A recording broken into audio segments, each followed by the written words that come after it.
Hi, Home Fire Safety, How to Create and Run a Home Fire Escape Plan by Gerald Anderson. Now, for the first 12 years of my adult life, I either spent it in the Marine Corps or training to become a search and rescue specialist. I've trained with firefighters, I've trained with hazmat teams, search and rescue, confined space rescue, high angle rope rescue.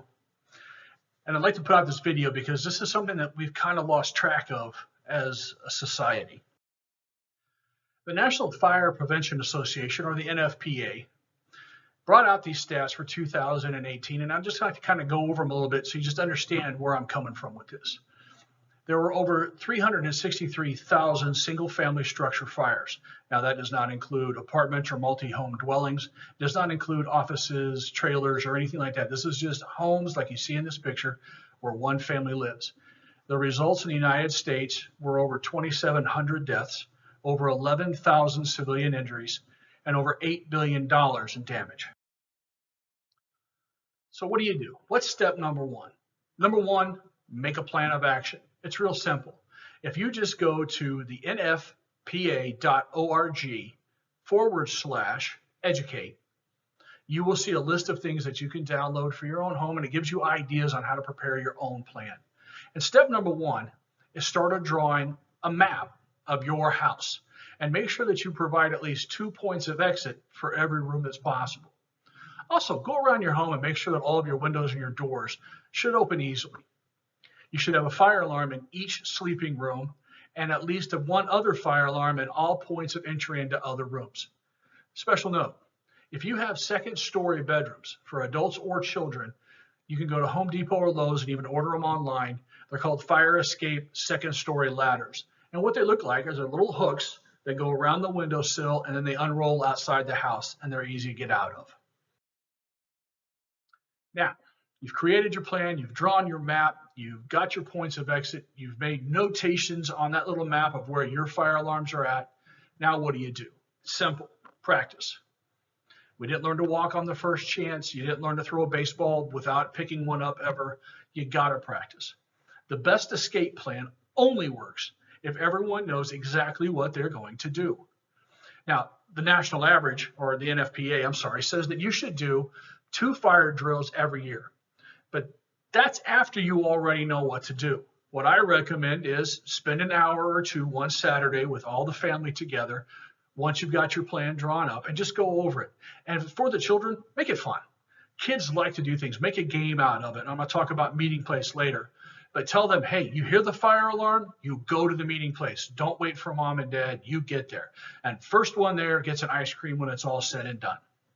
You don't have to give them ice cream.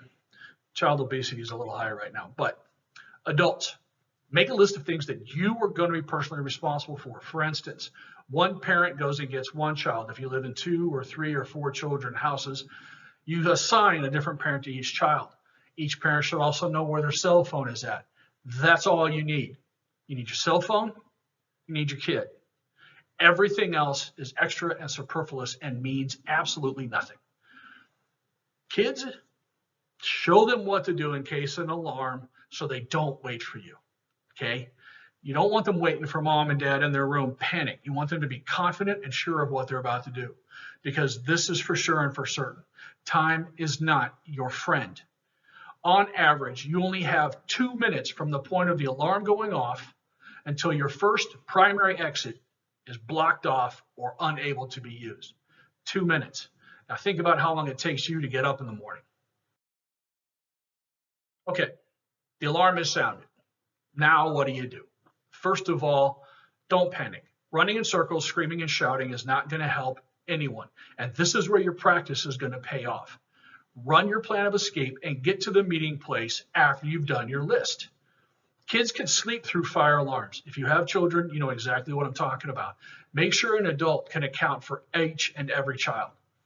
Check the door. If it's closed, you want to check the door for heat. If it's warm or hot to the touch, that's not an exit point. You need to go to number 2.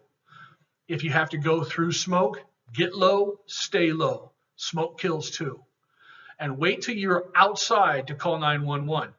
When you're on the phone with the dispatcher, just remember, speak calmly and slowly. You're going to be out of breath. You're going to be a little panicked. You're going to have some adrenaline flowing. The slower you speak, the more deliberate you speak, the easier it is for them to get help to you in a more rapid situation. Okay, you've escaped. Now what? Have a predetermined meeting place once outside your house. Get at least out of the yard, but close enough so younger kids can find it. If the main exit is a back door or leads you into the backyard, let me give you an example of this. Make sure they can get to the meeting place, because in our back door leads to our backyard, which is completely fenced in, and we keep our gates locked for security. If your kids cannot climb a fence, then you need to make account of that when you're drawing up your plan. Make sure not to panic. I've stated it before. I'm going to state it again. The calmer you remain, the calmer the kids will remain. And whatever you do, no matter what happens, do not go back inside the house. You were not trained on what to look for as far as structural damage or how to avoid smoke inhalation, or is that room about to backdraft? Firefighters are. Let them get there. Let them do their job. What you're about to see now is a little video of my house, and this is my master bedroom. These are the two windows that are in my master bedroom, and this is the main point of exit. On my right, you're going to see the door that I was talking to that leads you out to the backyard. When I leave my bedroom, the first thing I'm going to do is my primary escape down the front door open? If not, I head out that door and open over the fence we go. Second point of problem is my kitchen, which 70% of all house fires start in, is halfway in my house. There's an exit there, and there's a little walkway there that I'm going to show you here in just a second. I want to make sure that everybody in my house is accounted for and that no one's in that area. We have nobody living upstairs, so we have it blocked off so nobody can go up in there. Now, this is our third way out, which is our garage. Just make sure that there's nobody in there. That's all I'm doing. Now, if this main hallway is blocked off, I could still use that if there's no smoke or fire in that room. The key is getting out. Now, if you remember what I said about 2 minutes, that took me 1 minute and 5 seconds to calmly leave from my bed to my front door.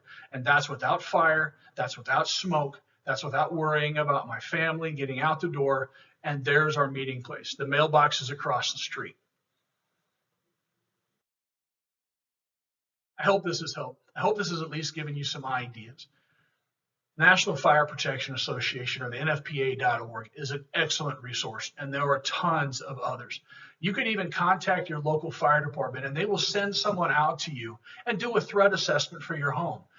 It's really fun for the kids because they get to interact with a firefighter, and they kind of make it like a PR thing. A little side note here as I close this out. You wouldn't let your child get into a vehicle that looked a little sketchy or really unsafe, would you? So, did you ask the parents or the guardians of the last house they did a sleepover in if they had a fire escape plan? And if so, did everyone in that family know what to do? Because your kid's life is going to depend on it. Thank you for your time. Merry Christmas, and may God bless.